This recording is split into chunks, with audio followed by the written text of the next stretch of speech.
Ja, lep pozdrav, jaz sem Petra Zlatoper in danes bomo pripravljali dve srednjeveški jedi. Prva je barbarina čebulna pita in druga je Veronikini ocvrtki z jabolki. In sicer moramo najprej narediti krhko testo. To je čisto enostavno testo, ki ga lahko naredi doma vsak. Za tole barbarino čebulno pito sem se odločila zato, ker je bila Barbara hčerka grofa in kasnejšega kneza Hermana. Je bila taka zelo odločna, inteligentna in razgledana ženska.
Evo, takle, tole zdaj smo namazali.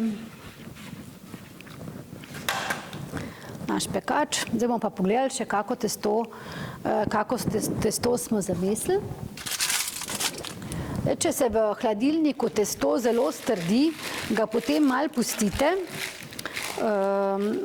na sobni temperaturi 10 minut, da se zmehča. Tale je kar trd. Drugače pa zelo fajn je, da testo tudi malo z valarjem ga lahko potolčete takole.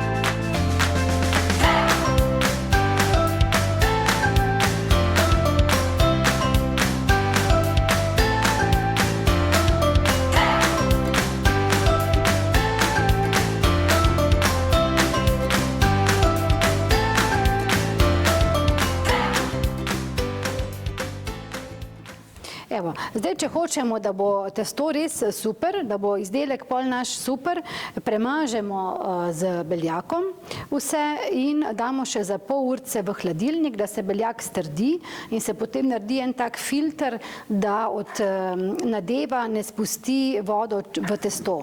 Je potem testo ostane bolj krhko.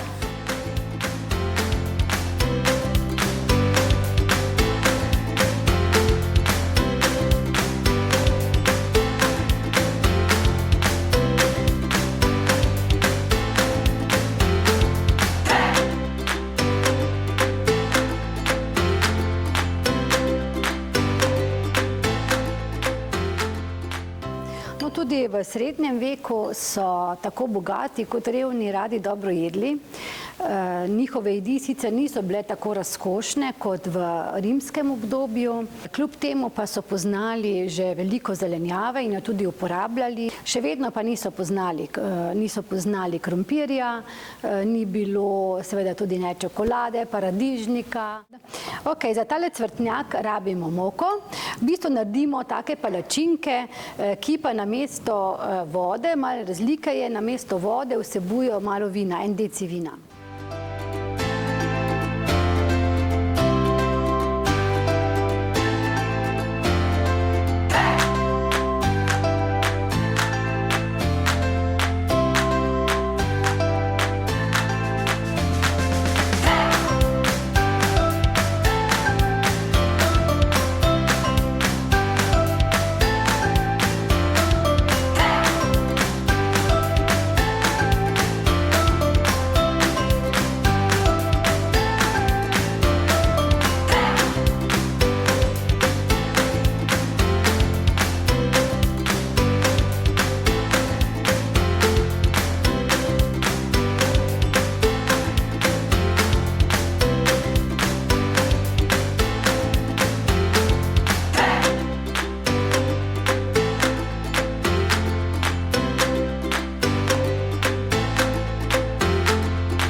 Zdravo, Teo, pozdravljen. Lepo, da si me prišel obiskat. Danes sem pripravila tole čebulno pito, ki jo boš lahko pojedel za kosilo. In tale cvrtnjak je taka ena palačinkica z lešniki, orehi in pa jabolki.